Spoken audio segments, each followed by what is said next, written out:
Assalamualaikum warahmatullahi wabarakatuh. Perkenalkan, nama saya Diasa Fitri dari Tadris IPSB dengan NIM 208190047. Di sini saya akan menjelaskan poin A dan B, yakni Safikah Bani Sa'adah atau proses pemilihan Abu Bakar As-Siddiq dan Ridhoh atau Nabi palsu.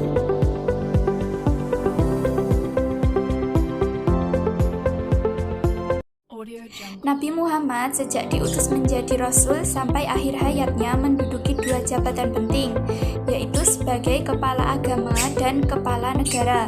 Setelah beliau wafat, terjadilah perselisihan di kalangan kaum muslimin tentang berbagai masalah besar. Di antara masalah besar tersebut yaitu tentang pengganti Rasul sebagai kepala negara. Akhirnya muncullah nama Abu Bakar sebagai calon yang secara umum diterima pada semua kalangan dengan melalui berbagai perdebatan kaum muslimin saat itu. Abu Bakar terpilih untuk mempertahankan status quo, memelihara semua peninggalan ajaran Islam yang dibawa oleh Nabi Muhammad SAW dan memanfaatkannya.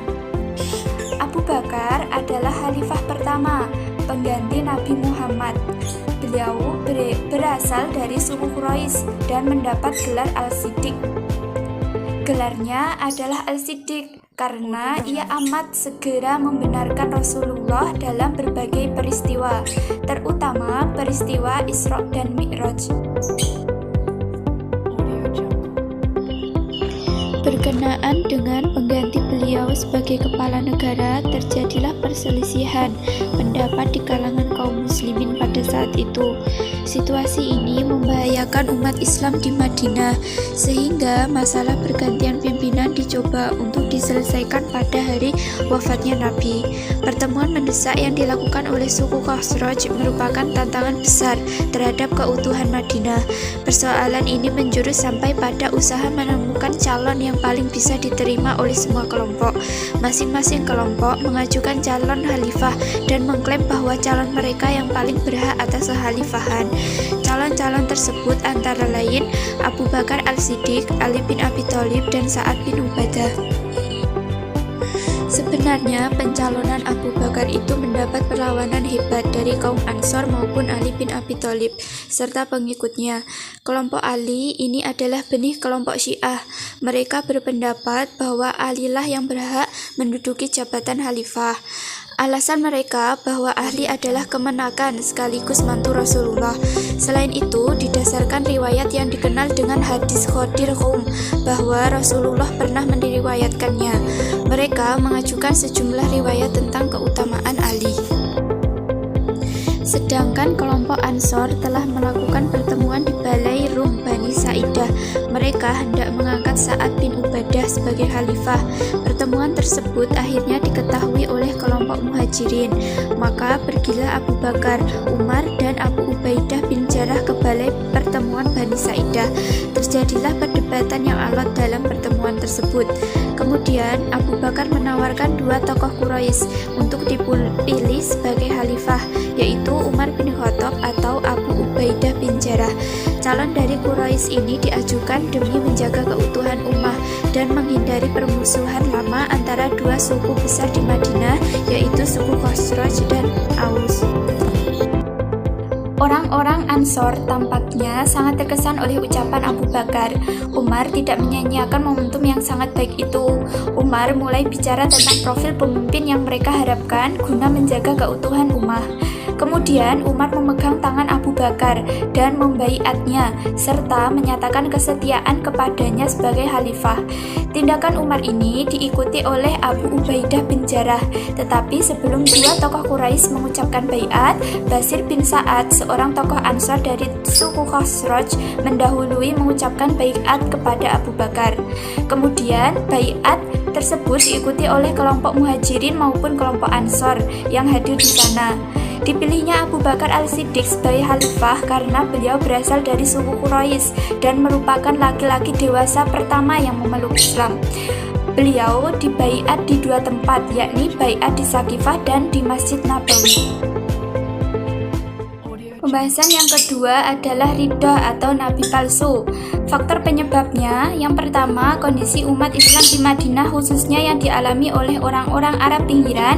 Ketika wafatnya Nabi Muhammad, banyak suku atau kabilah yang jaraknya jauh dari Madinah, sehingga mereka memilih untuk menjadi murtad. Dua, faktor munculnya nabi palsu di Madinah karena orang Arab pinggiran tidak mau membayar zakat atau sedekah pada pemerintahan Madinah.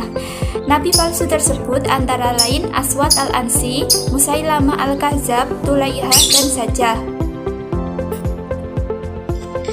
Gerakan ridho terjadi pada abad 11 Hijriah dengan dipimpin oleh orang yang mengaku nabi palsu dan memiliki strategi dalam melawan kekuatan Khalifah Abu Bakar. Setiap nabi palsu tersebut mempunyai strategi masing-masing, di antaranya menghasut orang-orang Arab pinggiran yang tidak mau membayar zakat atau sedekah pada pemerintahan Khalifah Abu Bakar.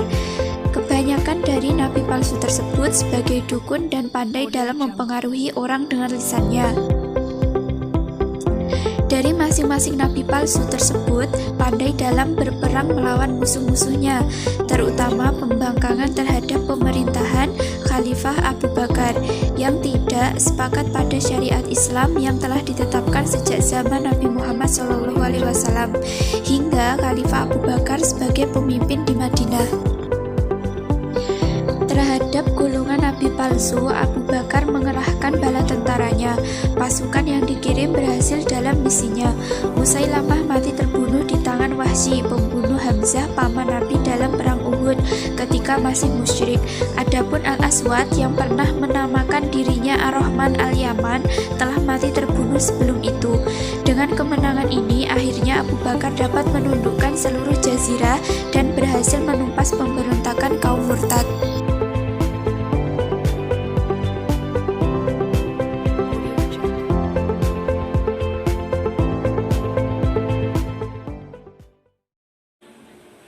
Selanjutnya saya akan menjelaskan prestasi-prestasi Khalifah Abu Bakar As-Siddiq dan Khalifah Umar bin Khattab. Yang pertama yaitu Khalifah Abu Bakar As-Siddiq. Prestasi yang dicapai oleh Abu Bakar As-Siddiq yaitu yang pertama memerangi orang-orang murtad, yang kedua kodifikasi Al-Quran, dan yang ketiga yaitu perluasan wilayah. Yang kedua yaitu prestasi Umar bin Khattab. Prestasi Umar bin Khattab yang pertama yaitu memperluas perluasan wilayah, menata administrasi keuangan pemerintahan, dan penetapan kalender Hijriah. Di sini saya akan menjelaskan prestasi dari kedua khalifah tersebut tentang perluasan wilayah. Yang pertama yaitu perluasan wilayah pada masa Khalifah Abu Bakar As-Siddiq. Khalifah Abu Bakar As-Siddiq menekankan kepada para panglima untuk menghindari peperangan sebelum upaya damai dilakukan. Hal-hal yang ditekankan oleh Khalifah Abu Bakar As-Siddiq kepada para dai atau tentara Islam saat itu yaitu berdakwah di daerah baru. Seperti cara yang dilakukan Abu Bakar As-Siddiq, yang pertama diajak untuk masuk Islam sehingga mendapatkan pelindungan jiwa serta hartanya. Yang kedua, tidak memaksa untuk memeluk Islam. Yang ketiga, apabila dengan jalan damai tidak mau, maka mereka akan diperangi. Dengan ketika pedoman itu, para pendakwah atau kaum muslimin mendapat sambutan yang menggembirakan dari penduduk daerah baru tersebut. Daerah baru yang menjadi sasaran dakwah kaum muslimin adalah daerah yang berada di bawah kawasan Persia dan Bizantium. Kekaisaran Persia meliputi daerah yang luas dari Irak bagian barat, Suriah, Syam, hingga bagian utara Jizya Arab. Banyak kabilah Arab yang tunduk di bawah kekuasaan mereka. Melihat caranya, Islam belum menyentuh daerah itu, maka Khalifah Abu Bakar As-Siddiq mengirimkan dua panglima yaitu Khalid bin Walid dan Musanna bin Haditsah untuk mengajak daerah tersebut masuk ke dalam kekuasaan Islam. Perluasan pada Khalifah Abu Bakar As-Siddiq yaitu yang pertama Hiro dijadikan pusat pertahanan dan ibu kota di luar Arab. Yang kedua Anbar dan Persia. yang ketiga Daumatul Jandal, dan yang keempat Firot Kazima, yang selanjutnya Yarmuk dan Syria. Untuk selanjutnya perluasan Khalifah Umar bin Khattab. Pada saat perluasan wilayah Khalifah Umar bin Khattab berlangsung sekitar 10 tahun. Prestasi di bidang pengembangan dakwah dan kekuasaan wilayah meliputi kota-kota penting, misalnya di Syria. Di Syria mampu menguasai kota-kota seperti Yarmuk, Damaskus, Nadain. Yang kedua yaitu di Palestina mampu menguasai kota Baitul Maqdis pada tahun 18 Hijriah. Selanjutnya di Irak dan di Persia. Yang keempat di Mesir. Sebelumnya Mesir termasuk daerah kekuasaan Romawi Timur. Masyarakat dipungut pajak yang sangat memberatkan oleh penguasa, sehingga masyarakat sangat mengharapkan kehadiran kaum muslimin untuk dapat menolong mereka. Akhirnya mereka merasa bahagia setelah pasukan Romawi berhasil dipukul mundur oleh kaum muslimin. Selanjutnya pertempuran antara dua kekuatan itu kembali berkecamuk di Yarmuk, daerah Syam, dan daerah lain-lainnya.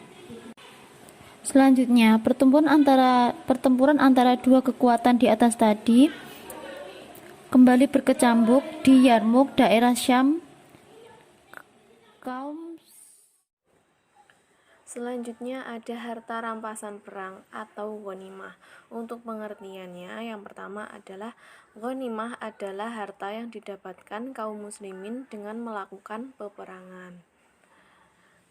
Yang kedua, harta yang didapatkan saat melakukan peperangan itu bisa berupa tawanan perang, peralatan perang, ataupun tanah kekuasaan.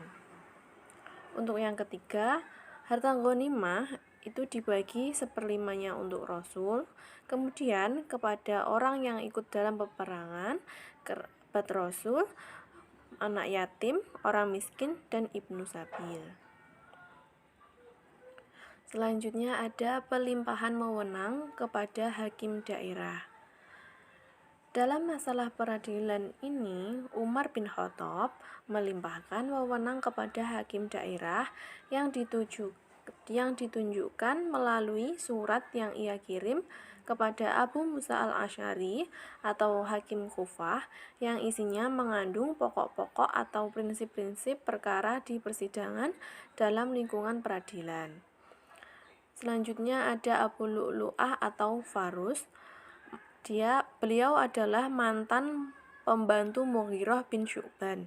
Saat akan memimpin sholat subuh, beliau wafat dalam usia 63 tahun dan menjabat khalifah selama 10 tahun, 6 bulan 4 hari. Sebelum ia meninggal, ia sempat memilih 6 orang sahabat Nabi sebagai formatur untuk menentukan khalifah selanjutnya. Mereka adalah Utsman, Ali, Zubair Sa'ad, Abdurrahman, dan Tolhah. Assalamualaikum warahmatullahi wabarakatuh. Nama saya Bagus Yuda Prasetyo dari IPSP. Saya di sini ingin menerangkan sistem pertanahan periode Khulafaur Rasyidin.